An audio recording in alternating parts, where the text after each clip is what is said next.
All right, so I kind of fucked up when I was making the company, and let me explain what happened. So originally, I formed a company in Wyoming, an LLC.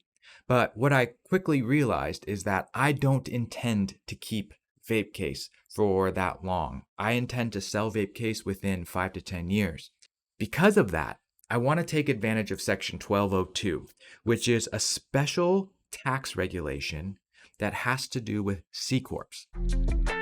Welcome to Brick by Brick, a step-by-step YouTube series that documents the building of a company from start to finish. Okay, they're here.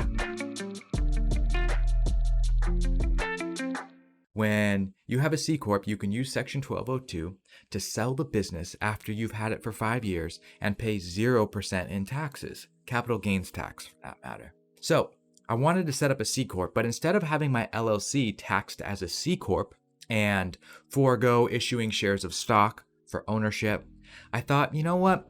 I think I'm going to do a corporation. And the reason I'm going to do a corporation taxed as a C Corp is because I want to make sure that I fall in line with all the requirements for Section 1202. And I also want to be able to issue stock. Now, when you form a corporation, you have to choose how many shares of preferred and common stock are issued. So I chose to issue 1,000 shares of preferred stock. Now, the number doesn't really matter. Just make sure it's even so you can remember it or have a good record, a way to break it down. But you can always stock split in the future and increase the amount of shares available in your company. So what having shares does is it's really simple.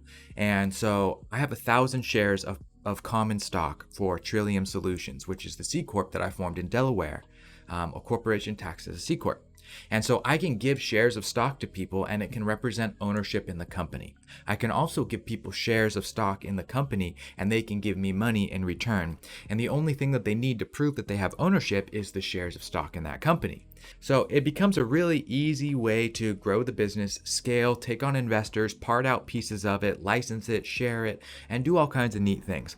Not to mention, I always also wanted to go corporation in Delaware, just in case I had any litigation from other companies, like Stizzy, for example, who I'm making an accessory for their vape case. I mean, I patented my design, and so it wouldn't be far out to think that Stizzy would sue me for intellectual and property infringement. So another reason I wanted to do that was to go into Delaware, and because Delaware has good laws, corporation versus corporation. When a corporation sues another corporation, Delaware is the place to be because the court processes are a little more streamlined, and that's where a majority of the court proceedings take place. God, I have an itchy nose right now.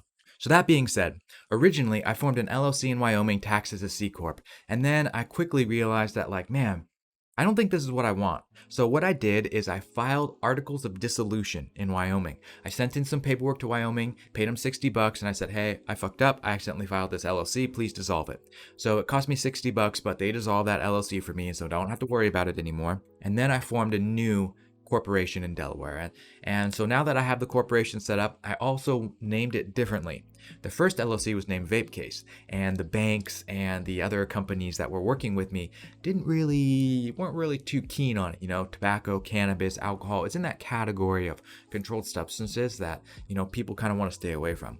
And we're not selling cannabis products anyway or anything illegal. We're just selling silicone accessories. So I changed the name to Trillium Solutions. And Trillium Solutions Incorporated is going to provide solutions for the industry in the form of parts and accessories. And so I was able to be really vague and have a really vague business name, and I was able to slip past any banking regulations or red flags that they would throw up, even though they don't apply, and the process got simpler. So I wanted to share with you why I changed it from Vape Case LLC to Trillium Solutions Incorporated, and that was my reasoning behind it. Now, the only problem is one more thing I want to talk about. C Corps. I don't want you to think it's smart to form a C Corp for everything, because it's not. Here's what happens with the C Corp. It's a completely separate entity from myself. It's not a pass-through entity. Like, the money that the C Corp makes is not going to show up on my tax return. The C Corp is going to file its own tax return. And that's because every dollar that the C Corp makes, it has to pay 21% on any profits. Any money in profit, it has to pay 21% on that profit. So if I was going to then pay myself, I would have to pay income tax on that profit again, and that would be double taxation. However, I don't plan on taking profits from Trillium Solutions right away. I have other ways of making money, and if I do plan on taking profits, it will pay my other company a consulting fee. C Corps aren't always best for people who are going to be taking money out of the company right away. They're good for investors and VC-funded companies where you want to have more than 100 people invested. and they're great for selling companies that you have for 5 years or more. See you in the next video.